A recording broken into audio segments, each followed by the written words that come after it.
오늘의 말씀은 사도행전 1장 1절부터 11절 성령과 교회라는 제목으로 말씀을 드립니다.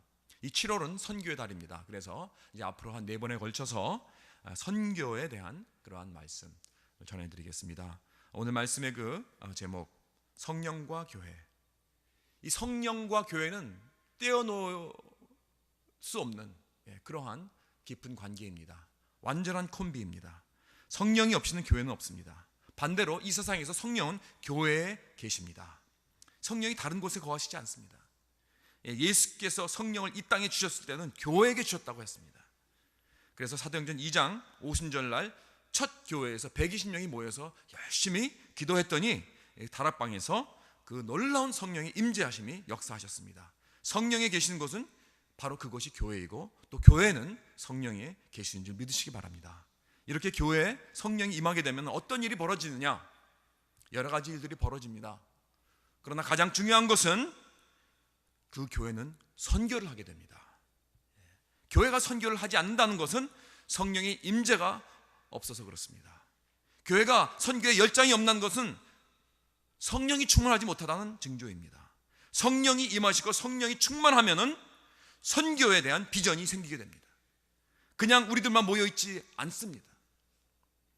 복음을 들고 나가지 않으면 견디지 못하게 되어 있습니다. 그것이 바로 성령이 임재하고 성령이 충만한 그러한 교회의 모습입니다. 그래서 오늘 우리 CMC의 17명의 단기 선교팀이 오늘 멕시코로 떠나서 화요일까지 돌아오게 되는데 여러분들 기도해 주시기 바랍니다. 그동안 또 후원해 주시고 또 위해서 기도해 주시면 감사드립니다.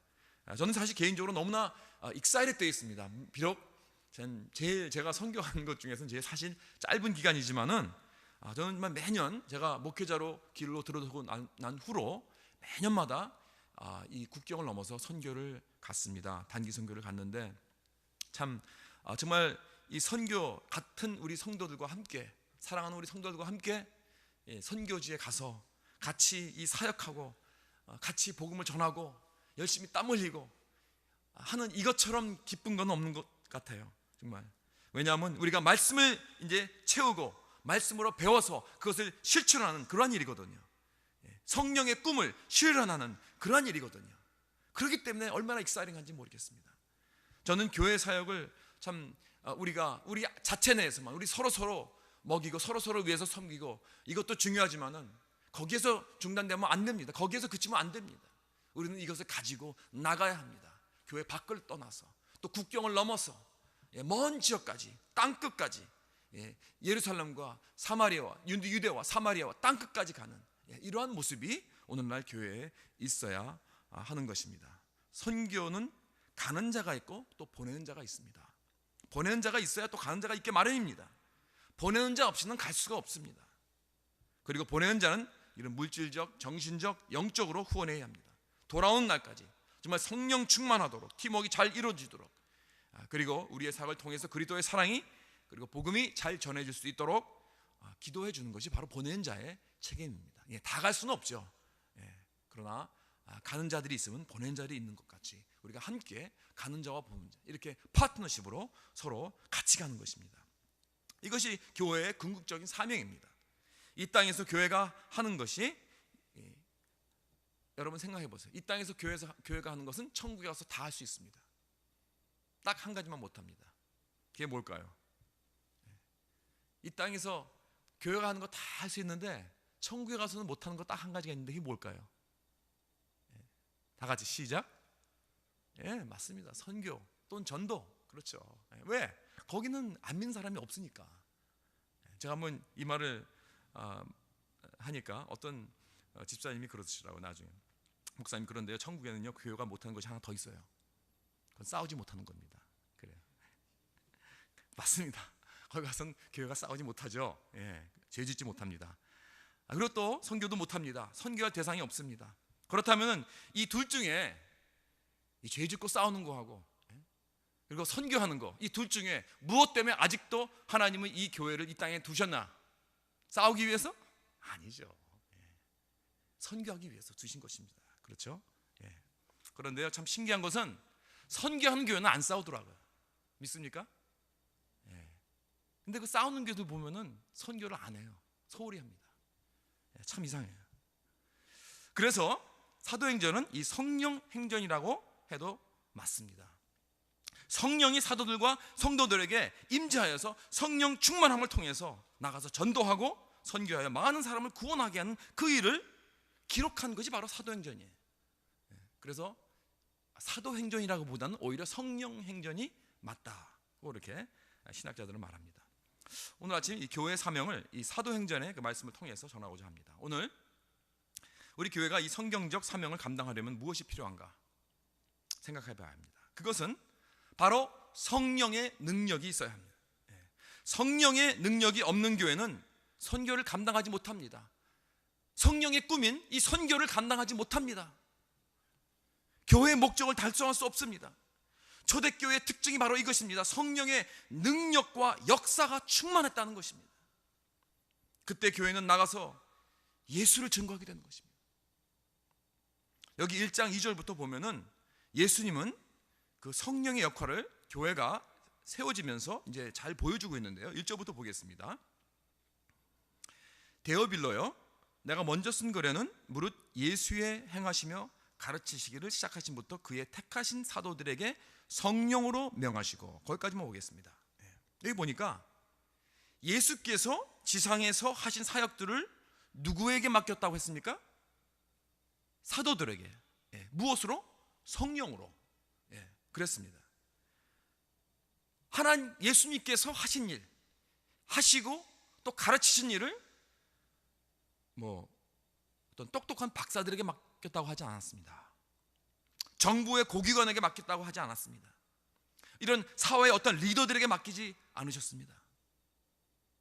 똑똑하고 지혜롭고 모든 체계가 잘 잡힌 그러한 공공기관이라든가 회사라든가 정부라든가 이런 데다가 예수님의 사역을 맡기지 않았습니다. 예수님이 정하신 사도들에게 맡기시라고 했어요. 비록 사도들은 공부를 많이 못했습니다. 배우지 못했습니다. 사회의 어떤 주변에 있는 그러한 사람들이었습니다. 변두리에 있는 사람들이었습니다. 그러나 성령이 충만한 자들이었습니다. 성령으로 이들에게 명하였다고 했습니다. 이들이 무엇이 되었습니까? 이들이 곧 교회가 된 것입니다. 다시 말해서 예수님의 당시 사역을 교회에게 맡겼다는 얘기예요. 우리 교회가 무슨 일을 해야 되느냐, 이 땅에서. 바로 우리는 예수님이 무엇을 하셨나 그걸 보면 됩니다. 그리고 그것을 하면 된다. 예수님의 사역은 무엇이었습니까? 여기 1절에 보니까 예수의 행하시며 가르치신 것. 마태복음 4장 23절을 보면요, 이런 말씀이 있습니다. 예수께서 온 갈릴리에 두루 다니사 저희 회당에서 가르치시며 천국 복음을 전파하시며 백성 중에 모든 병과 모든 약한 것을 고치시니. 이것이 예수님의 그 사역을 통틀어 서머라이즈한 거예요. 그렇죠? 예수님께서는 가르치시고, teaching. 이 티칭 사역이 중요합니다. 이 교회는 가르쳐야 합니다. 티칭이에요. 그리고 복음을 전파하셨습니다. 선교입니다. 미션. 그렇죠? 그리고 병든 자를 고치셨다고 했습니다. 힐링, 치유. 이 세 가지입니다. 다시 말해서 이 세 가지가 바로 오늘날 우리 교회가 담당해야 할 사역입니다. 이거 왜 다른 거 하면 그건 아니에요. 교회는 이 세상에서 예수님의 익스텐션입니다. 우리는 예수님을 이 나라에서, 이 세상에서 확장하는 것입니다. 하나님의 나라를 확장하는, 익스텐션하는 그러한 사명을 가지고 있습니다. 우리 모두가 다 작은 예수란 말이에요. 그래서 나가서 예수님께서 하셨던 그러한 일들을 우리는 해야 됩니다. 그것이 우리 교회의 모습입니다. 예수를 이 세상에서 확장하는 그 일, 그것이 바로 교회의 모습입니다.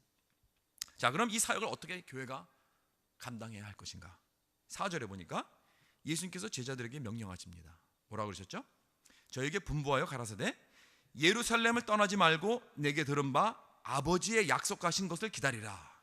자, 무엇을 기다리라는 거죠? 이게 아버지 약속하신 것, 누구죠? 성령입니다. 성령. 성령. 성령이 임재하시고 나서 첫 번째 세우신 것은 무엇이냐? 교회를 세우셨어요. 왜냐하면 이 성령을 통해서 하나님께서는 교회를 세우시는 그런 계획이 있으십니다. 그냥 세우신 게 아니에요. 성령을 통해서. 성령의 임재 없이는 교회가 세워질 수 없습니다. 이것이 교회에 대한 하나님의 계획입니다. 오늘날 교회의 모습은 어떤 모습이 되어야 하는가? 이 사도행전 그 1장 8절, 우리가 다 잘 외우는 그러한 구절이죠. 오직 성령이 너희에게 임하시면 너희가 권능을 받고 예루살렘과 온 유대와 사마리아와 땅끝까지 이르러 내 증인이 되리라. 이 말씀이 바로 오늘 교회의 모습이 되어야 된단 말이에요. 여기서 딱 세 단어만 우리가 한번 보겠습니다. 여러분 이 세 단어에다가 한번 동그라미를 치시기 바랍니다. 여러분 뭐 성경책에다가 동그라미 치셔도 돼요.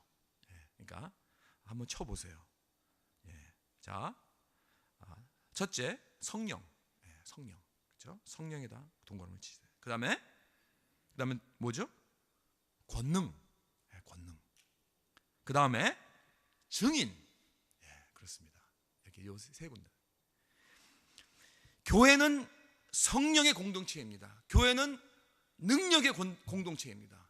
교회는 증거하는 공동체입니다. 증인되는 공동체입니다. 첫째, 교회는 성령의 공동체. 성령이 충만해야 합니다. 어떻게 성령이 충만해지는가? 여기 사도행전이 보여주는 패턴이 있어요. 아주 간단합니다. 너무 심플해서 우리가 자꾸 그것을 이렇게 넘어뛰려고 하는 경우가 있는데 이게 굉장히 중요해요. 여러분 굉장히 간단한 것이 아주 중요한지 아시죠? 제일 심플한 것이 제일 중요합니다.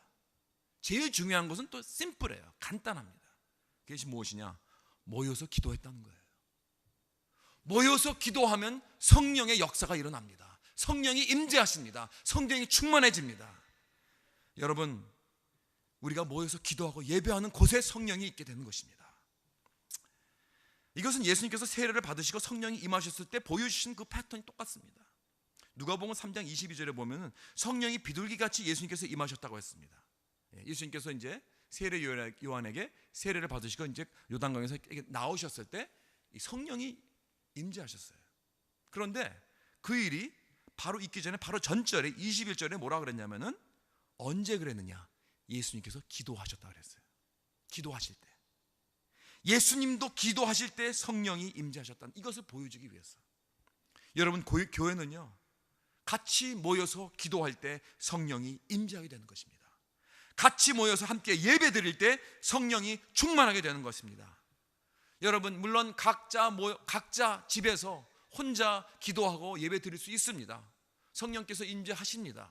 그러나 우리 온 성도들이 많이 모여서 다 같이 모여서 이렇게 함께 기도하고 함께 예배 드릴 때 성령의 역사는 더욱더 강하게 역사하십니다. 우리가 알아야 돼요 이것을. 왜냐하면 성령은 교회에 계시기 때문에 그렇습니다. 모든 사람들이 같이 모여서 기도하고 열심히 주 앞에 예배 드리고 찬양 드릴 때 더욱더 성령의 역사가 강하게 임하는 것을 우리는 사도행전을 통해서 볼 수 있는 것입니다. 그래서 자꾸 모이라 그랬잖아요. 모이기에 힘쓰라 그랬잖아요. 왜? 더욱더 놀라운 그 성령의 능력을 체험하고 하나님의 영광이 드러나기 위하여서. 혼자 할 수 있어요. 그러나 혼자 할 때도 필요합니다. 그러나 우리는 자꾸 이렇게 혼자로 따로따로 하는 거 그거 좋지 않습니다. 거기에만 자꾸 의지하는 거 좋지 않습니다. 우리 모두는 하나님께서 이 교회라는 공동체를 세워주셨어요. 그래서 이 교회를 통해서 하나님께서 역사하시고 교회를 통해서 이 공동체를 통하여서 자꾸 모여서 함께 기도하고 예배드리고 이러한 이 모습을 통해서 하나님께서 역사하시는 이 계획이 있습니다. 이것이 하나님의 디자인입니다. 근데 여기 자꾸 벗어나려고 따로따로 자꾸 하는 그것은 도움이 되지 않습니다. 교회에도 도움이 되지 않고요. 내 자신에도 도움이 되지 않습니다. 하나님의 놀라운 능력을 우리 체험하지 못합니다. 그렇게 하면. 저는 그래서요 교회가 성장해야 한다고 믿습니다. 왜? 우리 교회가 성장해서 정말 우리가 한번 과시해 보려고? 남에게 자랑해 보려고? 우리도 이러한 큰 교회가 되었다 하고 사람들에게 자랑하라고요? 그게 아닙니다. 저는요 왜 우리 교회가 성장해야 하느냐? 왜 우리 교회가 사람들이 많이 모여야 하느냐? 하나님의 놀라운 성령의 역사를 체험하기 위해서입니다.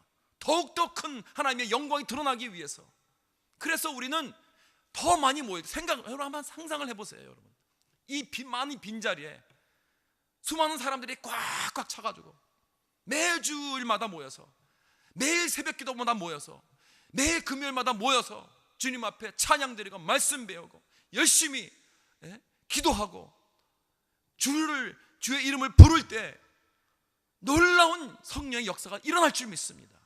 그것을 보기 위해서, 그 영광을 보기 위해서, 그 많은 사람들에게 하나님의 위대하심을 찬양하기 위해서, 알리기 위해서, 선포하기 위해서 우리는 많이 모여야 돼요. 그래서 이 초대교회 보면요, 막 한 번에 그냥 하나님께서 이 3,000명씩 5,000명씩 수만 명씩 모이게 하셨습니다.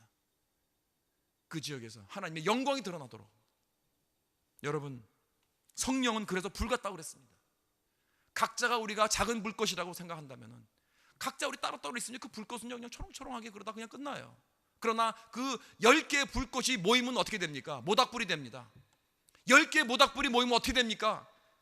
놀라운 그 아주 크게 일어난 아주 불길이 되어버립니다. 그래가지고 그 온통 그 지역에 있는 온 산들을 완전히 다 태워버리는, 복음의 능력으로서, 하나님의 말씀으로서, 성령으로서 다 태워버리는 그러한 능력이 일어나게 된다는 말씀입니다.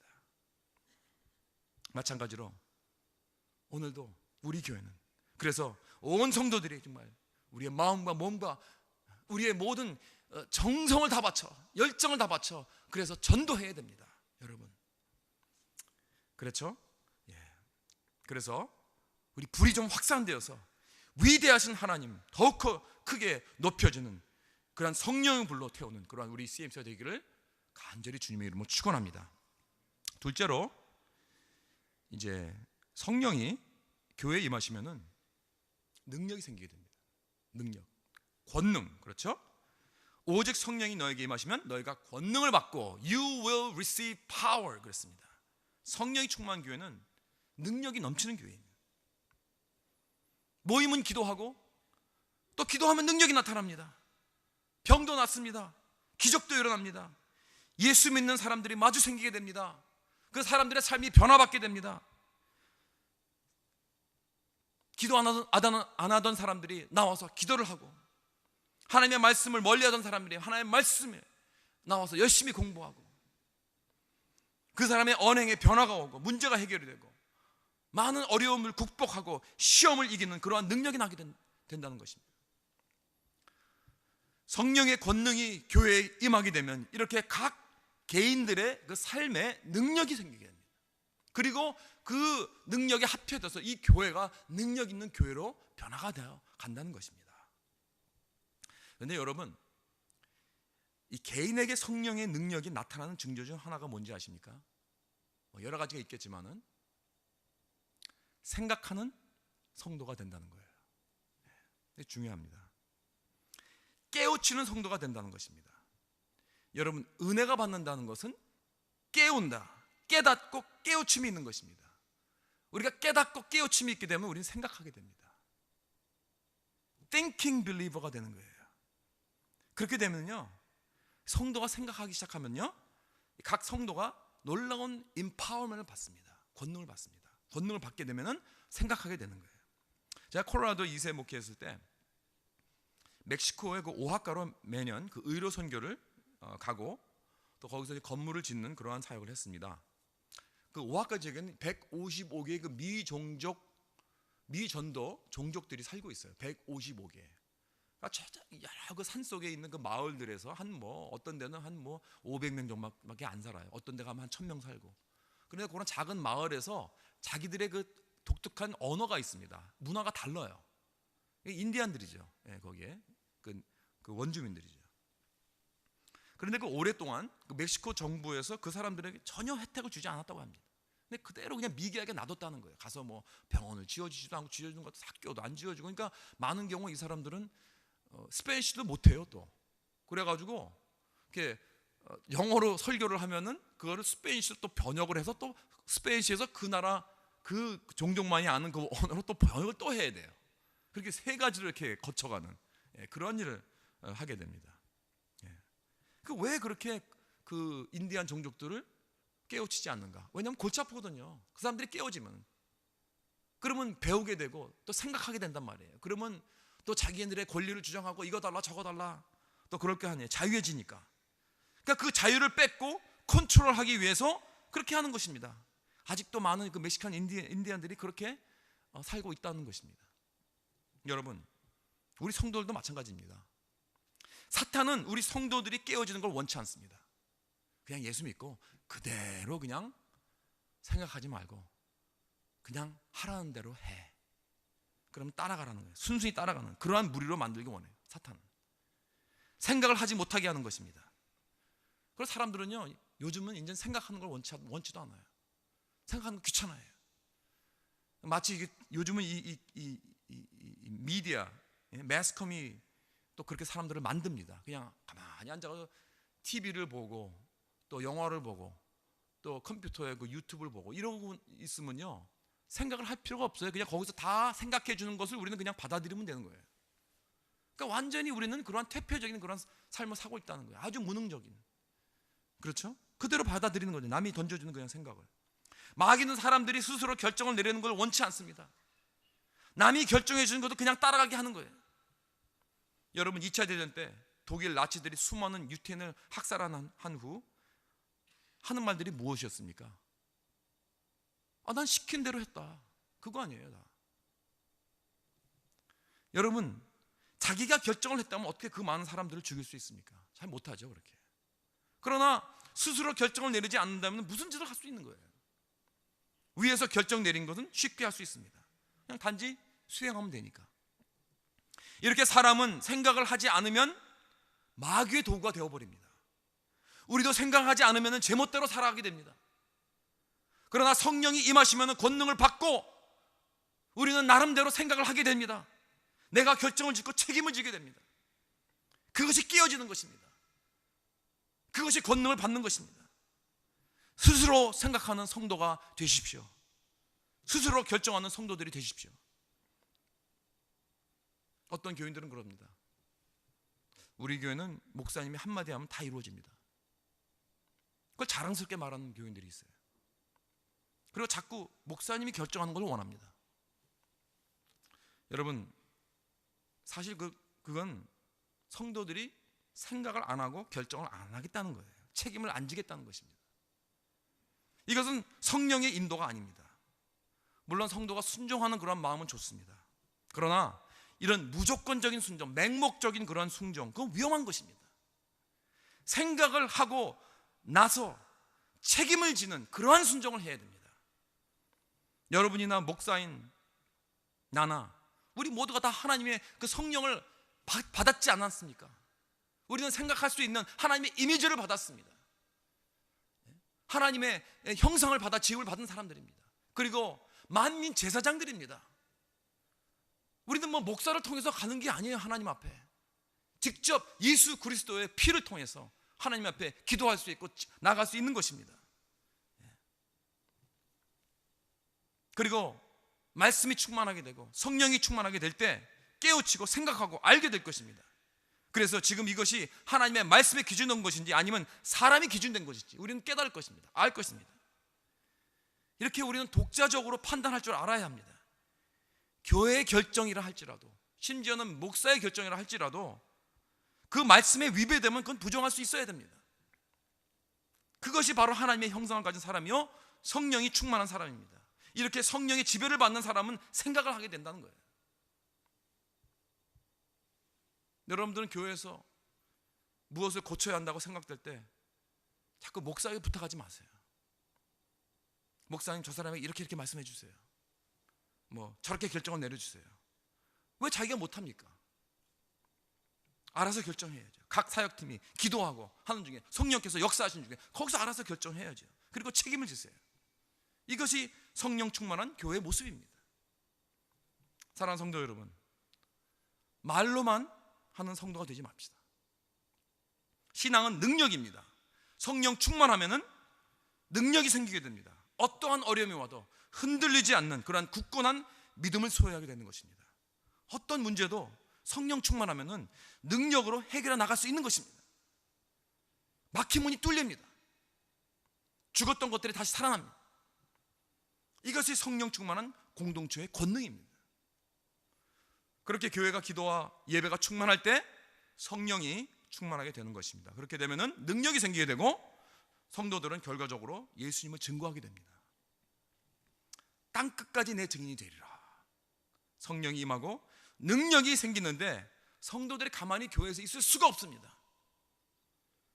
밖으로 선교를, 그 복음을 들고 선교에 나가지 않으면, 전도하지 않으면 못 뵙게 되는 거예요.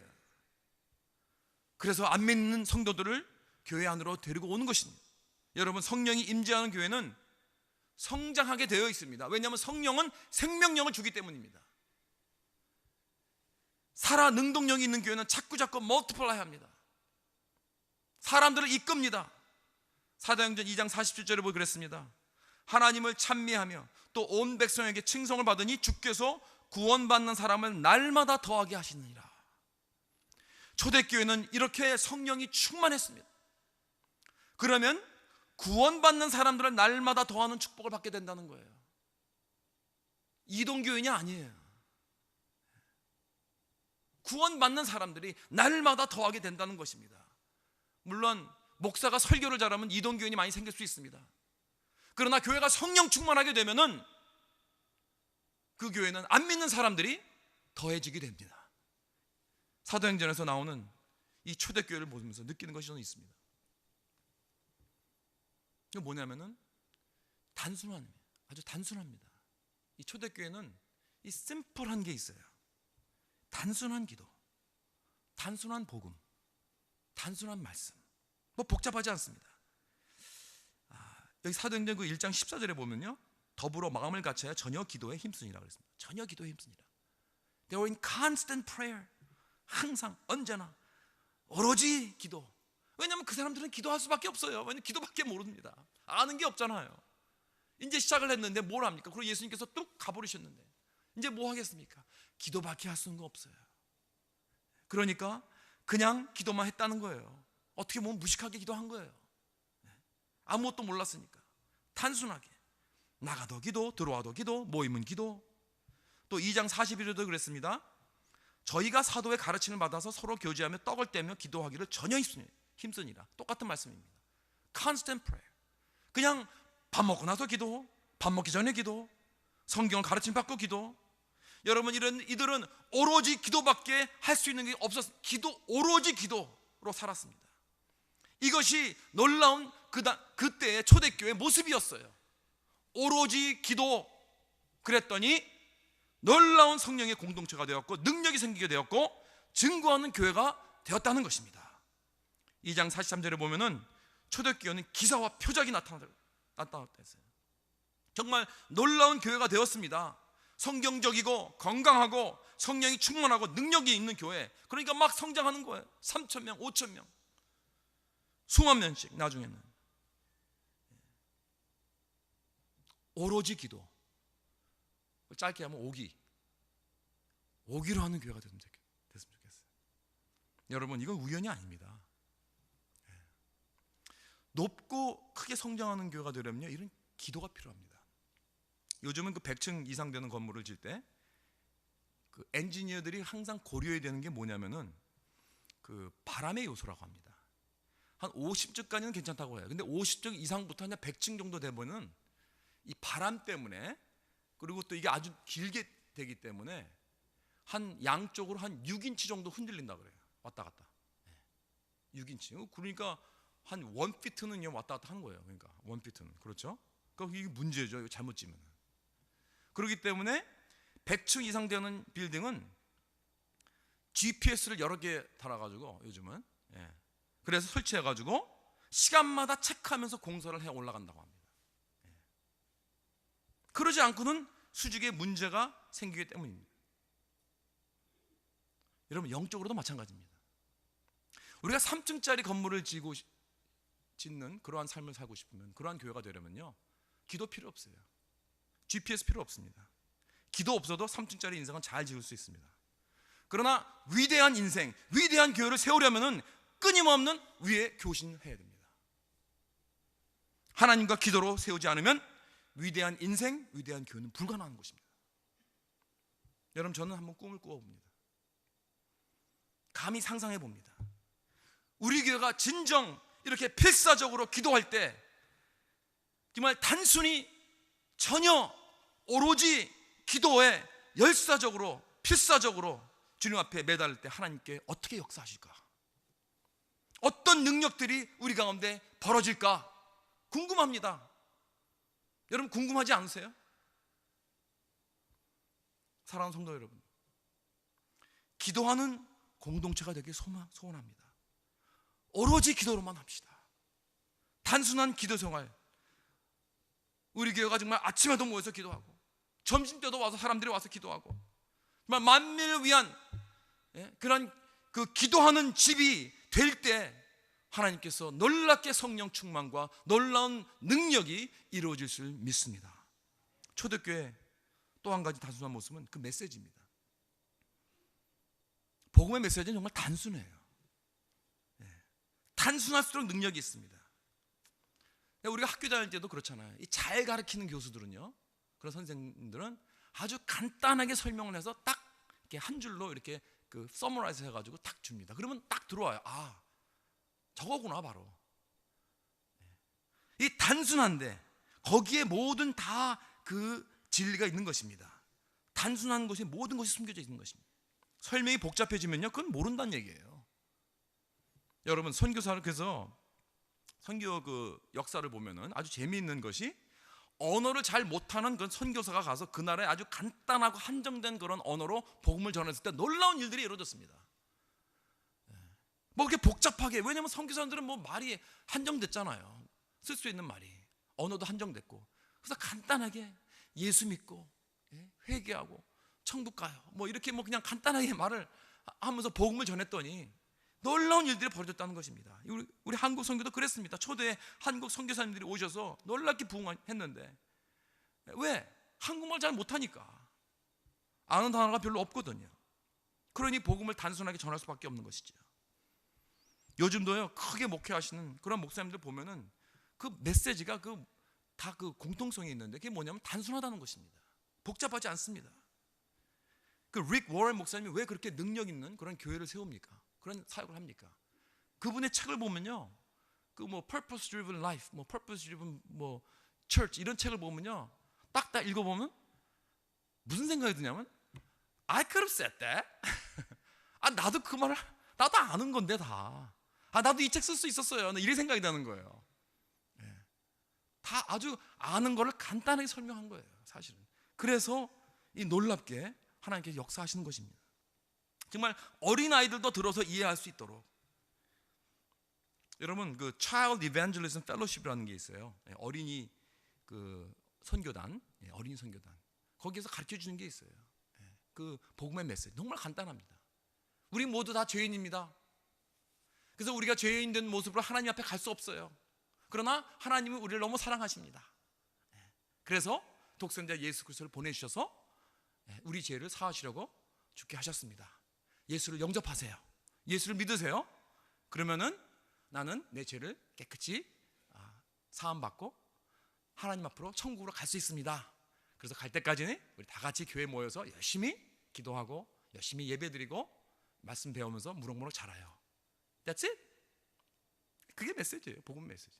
그것을 여러 가지 다른 방면으로 이렇게 해가지고 이제 여러 교회 그 성경의 스토리를 가지고 전하는 것입니다. 아주 간단하잖아요.